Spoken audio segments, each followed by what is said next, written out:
Bonjour à tous chers amis et bienvenue sur la chaîne YouTube du diocèse pour ce premier numéro de l'année 2023 de Paroles d'évêque en compagnie, bien entendu, de Monseigneur Souchu. Bonjour Monseigneur, merci d'être avec nous. Bonjour.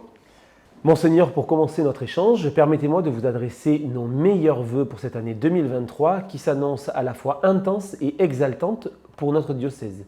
Vœux que j'adresse également à celles et ceux qui nous regardent ainsi qu'à leurs proches. Monseigneur, l'année s'est achevée dans ces dernières heures sur le décès du pape émérite Benoît XVI. Très vite, vous avez fait part de votre émotion et vous avez surtout souhaité rendre grâce à Dieu pour ce qu'il a apporté à l'Église et au monde. Et là, je cite vos propres mots. Parlez-nous un peu de Benoît XVI et de ce qu'il a pu représenter pour vous. Alors, je me suis rendu compte que j'ai une longue histoire finalement avec Joseph Ratzinger, Benoît XVI. Et cette histoire remonte à ma première année de séminaire, en 1980. Donc, vous voyez, ce n'est pas d'aujourd'hui. Notre professeur de théologie nous avait donné comme livre d'année ce livre de Joseph Ratzinger, qui était alors un théologien. Il venait juste d'être nommé archevêque de Munich, donc il n'était pas très connu en France. Et donc ce livre s'appelle « Foi chrétienne hier et aujourd'hui », qui est un condensé sur le credo.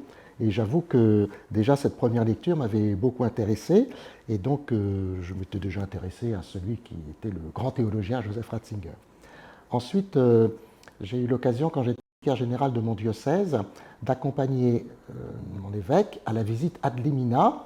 Donc c'était vraiment sur la fin de Saint Jean-Paul II, puisque c'était en 2004, il est mort en 2005. Et donc le préfet de la Congrégation pour la doctrine de la foi, c'était le cardinal Joseph Ratzinger. Et c'est vrai que là, on a été vraiment profondément pris par ce personnage qui était très doux, très affable. Et alors, il nous avait beaucoup surpris parce qu'il nous avait dit que pour lui, l'avenir des communautés chrétiennes, c'était dans les petites communautés chrétiennes qu'il fallait investir et que c'était ça l'avenir de l'Église.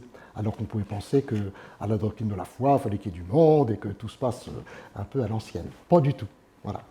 Bon, puis après ça, j'ai eu l'occasion de le rencontrer comme évêque, et alors évidemment, c'est lui qui m'a nommé évêque. Donc, j'ai toujours été impressionné que mon nom soit arrivé jusque sur le bureau du pape. Bon, à l'époque, c'était donc évêque auxiliaire de Rennes, et donc je lui dois d'avoir été appelé. Voilà, j'ai dit oui, je n'avais pas de raison de dire non. Et donc, pour toutes ces raisons, pour moi, c'est une étape qui se passe, et aussi bien au niveau personnel que, évidemment, au niveau de la vie de l'Église, que Joseph Ratzinger Benoît XVI a eu une grande importance. Dans l'homélie de la messe que vous avez célébrée à la cathédrale de Dax le jeudi 5 janvier, à l'occasion des obsèques de Benoît XVI, vous êtes largement revenu sur sa vie, mais surtout sur ses écrits, que ce soit en tant que théologien, mais aussi en tant que souverain pontife. Comment aujourd'hui l'Église peut-elle se nourrir d'une telle richesse pour avancer ? Alors, je pense qu'il a vraiment voulu recentrer son ministère, alors parce qu'il était théologien, sur la foi. Il a beaucoup condamné le relativisme, des choses comme ça. Et je voudrais citer à nouveau deux ouvrages qu'il a publiés. Alors, un qui est de la commission biblique la commission biblique pontificale, où il y a d'ailleurs actuellement le monseigneur Pierre de Berger, qui est un prêtre de notre diocèse. Et donc, comme cardinal de la doctrine de la foi, c'est lui qui dirigeait les travaux, et ils ont donc édité un document sur l'interprétation de la Bible dans l'Église. Et ce document veut aller à l'encontre d'une manière de lire l'Évangile d'une manière fondamentaliste. C'est toujours d'actualité. Et puis ce qui m'a beaucoup impressionné aussi, c'est qu'en tant que pape, mais surtout aussi théologien, puisqu'il a signé Joseph Ratzinger et pape Benoît XVI, il a donc édité 3 volumes sur Jésus de Nazareth. Ce qui fait dire qu'en fait, c'était un bibliste théologien, plus en théologien, parce qu'on voit bien que dans ses écrits, il reprend toute l'histoire de l'exégèse moderne et qu'il était très au fait de la situation. Et moi, je trouve que tous ces livres n'ont pas vieilli et ne vieilliront sans doute pas si vite que ça. Et donc, je trouve que c'est un beau don qu'il a fait à toute l'Église. Il y a quelques jours, devant les services diocésains, vous avez adressé vos vœux pour l'année 2023. Vous avez donné de belles perspectives, notamment avec la grande journée Osons l'espérance du 27 mai prochain, à Bugloz, qui viendra clôturer les 2 années de démarche synodale que nous venons de vivre. Mais vous avez également évoqué 2 anniversaires importants pour notre diocèse cette année. Est-ce que vous pourriez nous en dire un petit peu plus? Alors, il y a un anniversaire qui est ancien et c'est un compte rond. Ça fera 200 ans que le 16 mai, donc 2023, le diocèse d'Aire, parce qu'à l'époque c'était que le diocèse d'Aire, il n'y avait pas encore Aire et Dax, que le diocèse d'Aire a les contours de ce qu'est aujourd'hui le département des Landes. Et ça fait 200 ans que le diocèse est ainsi. Et puis l'autre, c'est un chiffre encore moins rond, mais quand même un petit peu, puisque le 31 mars 2023, nous fêterons l'arrivée officielle de l'évêque à Dax. C'est-à-dire que l'évêché avait donc été transféré de la ville de Aire sur l'Adour, où l'évêque avait été chassé de son évêché en 1906. Et vous voyez, entre 1906 et 1923, il y a eu, 33, pardon, puisque là c'est 90 ans, on a eu un certain temps où l'évêque a été à Saint-Sevé, s'est demandé s'il fallait pas aller à Mont-de-Marsan. Bon, finalement, il est venu ici, à Bugloz, tout ça. Et donc voilà, 31 mars 2023, ça nous fera 90 ans que l'évêché est à Dax.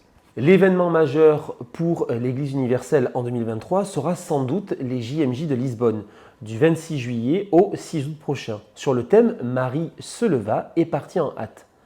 Comment s'organise ce grand temps pour notre diocèse qui sera aussi amené à aller à Lisbonne, mais aussi peut-être à recevoir du monde? Alors c'est bien sûr la pastorale des jeunes qui prend en charge les choses. Il y a plusieurs éléments. Le premier, c'est qu'au moment du week-end des confirmants, nous avons fait le lancement des JMJ et il y avait déjà 25 jeunes potentiellement inscrits, on va dire. Bon. Alors l'espérance est d'en avoir évidemment beaucoup plus. Ensuite, le 27 mai, donc la journée diocésaine, sera l'envoi des JMJistes à Lisbonne. Ensuite, il y a le temps, d'abord, avant Lisbonne, il y a une semaine dans un diocèse, et nous sommes en lien avec le diocèse de Coimbra, et déjà, il y a eu des échanges qui se sont noués. Nous vendons du vin pour essayer de faire diminuer un petit peu le prix, puisque c'est tout de même assez cher, mais c'est tout compris avec le transport, les entrées et la nourriture. Et puis ce qui nous a aussi étonné, on ne s'attendait pas à ce qu'il y ait tant de demandes, c'est que nous sommes sur la route pour beaucoup de diocèses qui viennent du Nord et plus encore d'autres pays, et qui veulent faire une station aussi bien à l'aller qu'au retour des JMJ. Donc nous sommes en train de travailler pour accueillir des groupes parfois nombreux. Et bon, c'est une grande joie aussi de le faire, hein, mais c'est un travail auquel on n'avait pas forcément pensé, en tout cas dans ces proportions. Voilà, donc on essaye de faire face à tout ça. Et surtout, il faut vraiment que tout le monde se mobilise pour que le plus possible de jeunes, entre 17 et 35 ans, puissent participer au JMJ. On a fait par exemple un appel aux catéchumènes, donc les jeunes adultes baptisés et confirmés, parce que dedans, il y a des gens de moins de 35 ans et il y aura, je l'espère, un petit groupe de catéchumènes, ce serait très bien. Il y aura bien entendu, autre grand événement pour l'Église universelle en octobre 2023, l'ouverture du synode des évêques pour une Église synodale, communion, participation et mission. Après une gigantesque consultation que l'on peut qualifier de véritable défi relevé haut la main par l'Église et par les diocèses du monde entier, où en sommes-nous et surtout que reste-t-il à faire avant l'ouverture de ce synode? Alors le pape avait donné 3 étapes. Donc une première étape diocésaine, hein, c'est la consultation dont vous venez de parler, une étape continentale et puis ensuite 2 étapes finalement romaines. Donc nous sommes dans l'étape continentale. Alors pour l'Europe, ce sera à Prague début février. Donc ça va être maintenant assez rapide. Alors moi j'ai demandé à notre petite équipe qui avait fait le bilan de synthèse pour le diocèse de relire ce bilan à l'image du document pour l'étape continentale qui avait été donné. Il y avait 3 questions et ça a permis d'envoyer un petit résumé de l'ensemble. Bon. Et puis surtout après il y aura, après cette étape, 16 étapes continentales, il y aura certainement un document qui permettra de préparer l'étape du synode romain en 2 étapes, puisque le pape a décidé que ce serait en 2023 et en 2024. Pour terminer cet échange, je vous propose de vous adresser directement à celles et ceux qui nous regardent, afin de peut-être les inviter à vivre cette année 2023 avec une attention particulière sur le thème que vous souhaitez. Alors vous avez parlé tout à l'heure de la journée du 27 mai, avec comme thème que l'on a choisi pour ce jour-là et la suite, Osons l'espérance.